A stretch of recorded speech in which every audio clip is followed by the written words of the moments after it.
Welcome to part 3 of the epoxy floor project. Even though I said I wouldn't do a part 3 unless there was issues, there were no issues. However, I decided to do a top coat, so I went ahead and filmed the cleanup here. So I'm using a drywall knife.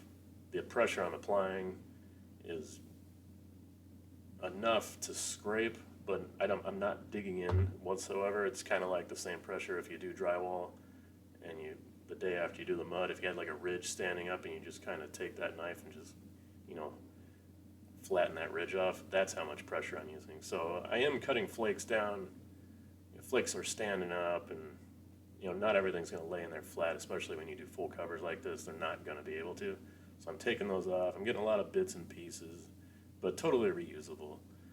And I'll just take this knife and then I'll go over it with a shop broom, really 3 times, and then I'll take the shop vac and get the rest. But I'm trying to save as much flake as I can doing it this way. And if you go full broadcast, you're going to need a top coat, is what I've learned on this, because it's impossible to clean, and I can just tell that it's staining easy. Just a few days that we've been messing around in here, it needs a top coat, so I need to seal down the flakes and seal in the floor so it's more stain resistant and easy to clean up. So that's all we're doing. I'm just picking up the flake. I'm showing you here how that shop get a quality brush, broom. These are fine bristles, and that'll grab those flakes and get them in a pile. Get your little broom and pan and collect as many as you can. These are valuable little pieces of flake, especially in today's world. So yeah, we saved $6,000 because we prepped the floor ourselves, and then we saved another $6,000 when we did the epoxy and flake, and then we're saving $6,000 again here doing the clear coat ourselves.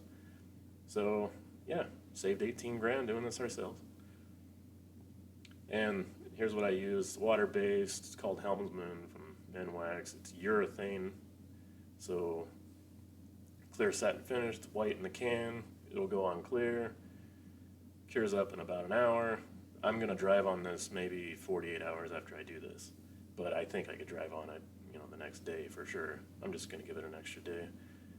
Yeah, the real test will be next summer when we've got really hot tires after driving a long way. If we get on this and we have an issue, we'll figure it out. I don't anticipate any problems. This has gone well. I'm sealing in. As you can see, the procedure on the brush is get some material on there and I'm going one way, so you can see it's white there, but then I'm going to take it a different direction diagonally, 90 degrees to that, and just keep working it. I want it real thin. I want it to get the flakes coated, and they'll kind of, when they get the material, the urethane on them, they'll sit down more for you, and they'll seal in anything that's still loose. So here I am again, showing you how much. This took about 2 hours to do this with I've got the little brush, but it's what I had. It's a throwaway brush. I'm of course trying to save money everywhere I can, so yeah, I had the little brush and I'm using it. So I use about 2/3 of the can on this.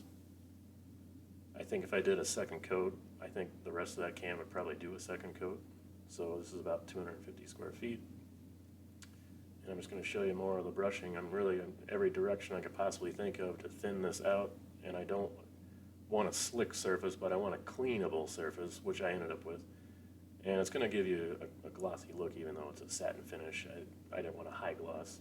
They do gloss and semi-gloss, and then satin's the next one down from that. There's flat, I think, too, but I'm happy with the way this turned out. And I'll show you, what I did half of it, and then I got a close-up, and you can tell where one half is versus the other, and it just makes everything pop, and hopefully keeps it clean and allows me to clean up easy. So yeah, I'll wait 48 hours, and then I'll start parking on it.